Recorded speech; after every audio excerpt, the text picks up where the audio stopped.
Hey guys, it's Grimhammer here, and I'm here to bring you another guide today, the Blood Guide, the Heavy Destroyer. So let's go ahead and take a look at it. Alright guys, so the first loadout we're looking at today is the Aggressive Frontline build. So in this build we're going to run Storm Missiles, Disruptor Missile, Drain Pulse, Energy Generator, and for our officer briefings we're going to have Retaliator, Modulamper, Slow and Steady, and Get on My Good Sides. And for the second build we're looking at today, we're going to be looking at the Missile Ship Support build. Now this build is going to have Tempest missiles, Flechette missiles, Hell lasers, and Energy Generator. Officer briefings are going to be Retaliator, Weapons 101, Slow and Steady, and Get on My Good Side. Alright guys, so now I usually go ahead and I showcase a build, and then I showcase some match play with it, and then I show the next build. Now, what we have here is I was able to utilize both builds in the same match, so I'm going to kind of break it down as we go. So let's go ahead and just jump right into it. So here I'm using the aggressive frontline build, and I kind of just go up in the chasm, I drain pulse, and I storm them. Now with this build, you want to be aggressive, you want to be constantly pushing your enemies, and you know, of course, because of Retaliator, you want to push up kind of shielded, get your cooldowns, come back, and you want to drain pulse, storm, throwing out your disruptor missile on like the enemy healers or the enemy dreads, kind of keeping them from utilizing their armor amps, or keep the healers from, you know, auto beaming. And basically you just want to be aggressive. You want to just constantly push into the enemy, drain and storm over and over again. Energy gen to kind of keep you on the front lines a little longer and keep that Retaliator tank going. And so that's kind of like the general emphasis on this build, is just aggressive pushing the entire time. You're gonna push, you're gonna get up kind of in their heal ball, and you're just gonna constantly just drain them. Hopefully, you know, you get your energy gen and your shields last long enough for you to just constantly get out more drains, more storms, and then you kind of just want to keep that up. You want to keep up that constant pressure, and that's the emphasis on this build. It's really great when it's healer supported and can constantly push into the enemy over and over again, dealing out a phenomenal ton of damage. And that's the great thing about the Blood, because it is more or less a miniature dreadnought. You can constantly keep pushing and keep pumping out as much DPS as possible with this build, and it's great for that. The Drain Storm is just phenomenal for an aggressive frontline build. Alright, so now we're going to go ahead and jump into the second build, the Missile Ship Support build. Now this build is made for like long range engagements, like the bigger maps like Elysium, Amarani. You can kind of constantly pelt the enemy across the map using your Flechettes and your Tempest.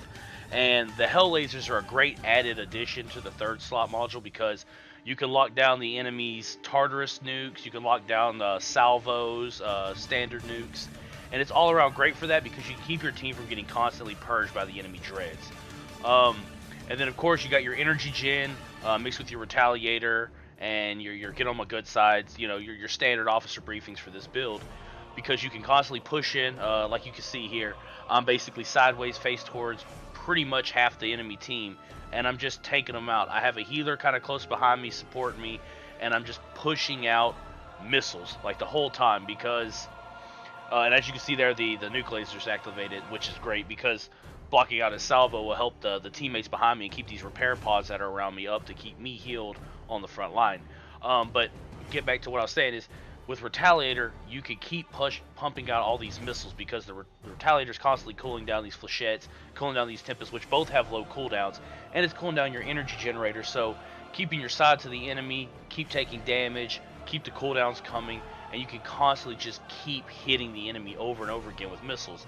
And that's what you can see here. I'm just assaulting them with module after module of missiles, while I'm putting pressure on them with the massive clip that the Blood has.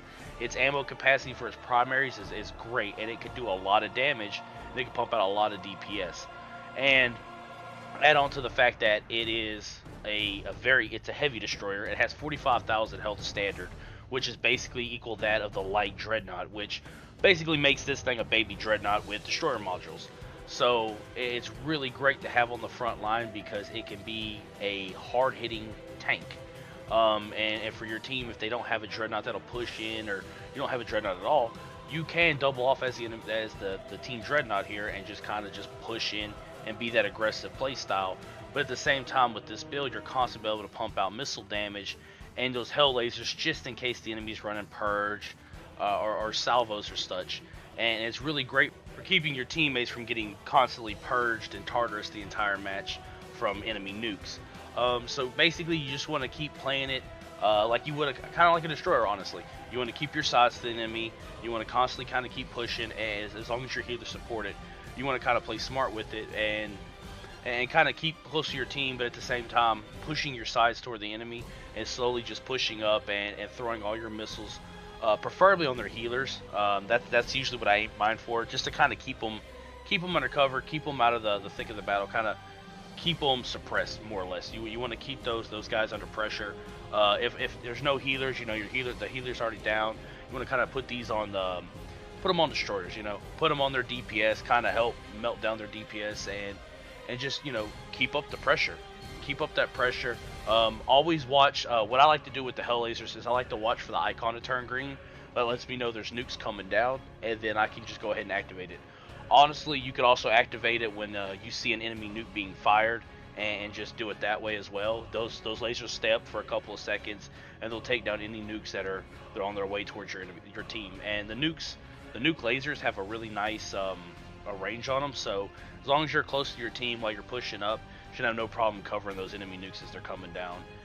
Just got to watch out for disruptor missiles, but mostly, I mean, they do their job.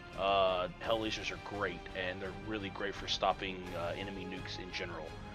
And so with this build, you just keep up the pressure, just keep pushing, and that's more or less both builds right there that we've covered. It covers the aggressive frontline build, it covers the missile support ship build, and I mean that's it, guys. It's same thing, man. You just keep it up, keep your sides towards the enemy, keep that retaliator going, keep that get on my good side going.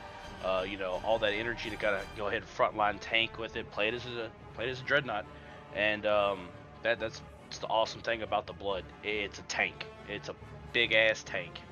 And it's one of my favorite ships, one of my favorite destroyers to fly. It's a great ship, great damage output, great tank ability. So we're gonna go ahead and load into the in-match screen here and take a look at the score points here. So I got 3,050. That's off a mixture of both builds. That's a lot of tank score. It's a crap load of tank score, honestly. I kind of damage sponged that entire match. 13 kills. 478,000 damage, decent module damage. This XP reward is without battle bonus, by the way, but that's still not bad for without battle bonus. It's 10k XP, decent, like I said, decent, score rating there for most of my point output. And overall, I mean, it was a good match. I had a good team that I had a T4 healer on our team that kind of supported me. He stayed moving up with me, and it's pretty much the emphasis of the build, guys. Stay tuned for the next guide in the series, and appreciate everybody stopping by and watching the Blood Guide, and thank you for coming.